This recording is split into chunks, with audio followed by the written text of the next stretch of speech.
882299 এটা কি আপনার নাম্বার? হ্যাঁ, কি হয়েছে? কেন?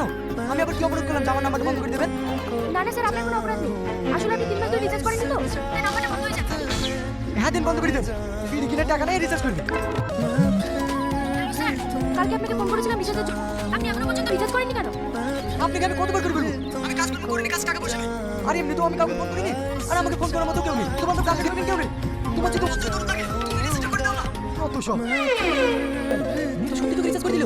আমার তো বিশ্বাসই হচ্ছে না। আমি কি মিথ্যে কথা বলছি? তুই তো নিজের চোখে দেখলি। এই থাম থাম থাম। মিথ্যা আবার ফোন করছি। হ্যালো ম্যাডাম, আপনাকে অনেক অনেক ধন্যবাদ রিচার্জটা করে দেওয়ার জন্য। না ছিল না। কেন? আমি কাজ কাম করিনি, সারাদিন ঘুরি বেড়াই। টাকা কোথায় পাবো? আপনি যদি আমার জায়গায় থাকতেন তাহলে বুঝতে পারতেন। আপনার থেকে থাকি তুমি রিল্যাক্স করে বেড়াতাম। আপনি তো কোটিপতি। আপনি ভুল ভাবছেন। আমি একটা গরিব ঘরের মাটা অনেকদিন আগেই মারা গেছে। বাড়িতে বাবা অসুস্থ। সংসারের সমস্ত দায়িত্বই আমার কাঁধে।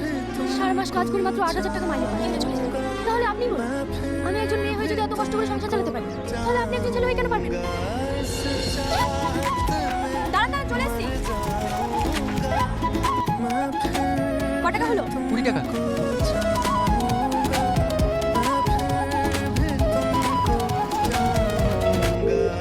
হ্যালো, আমি তুমি না বলছি।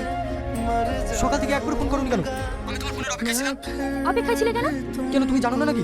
তোমার সঙ্গে কথা না বললে আমার একটু ভালো লাগে না। তুমি না, এটা কি প্রেম করার জায়গা? তোমাকে এখানে রাখা হয়েছে কাজটা কমপ্লিট সেটা সলভ করার জন্য। তার সাথে প্রেম করার জন্য না। করো তুমি। আমি কয়েকদিন ধরে তোমাকে দেখছি। তুমি একই নম্বর বারবার ফোন করে 3 ঘন্টা ধরে কথা বলছো।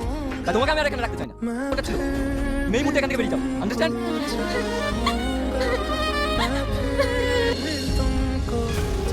দাদা, এখানে কোনো কাজ পাওয়া যাবে? না না, কোনো কাজ নাই। যাও। 3-4 কাজ দিন না, আমার খুব দরকার। বললাম না কোনো কাজ নাই। যাও।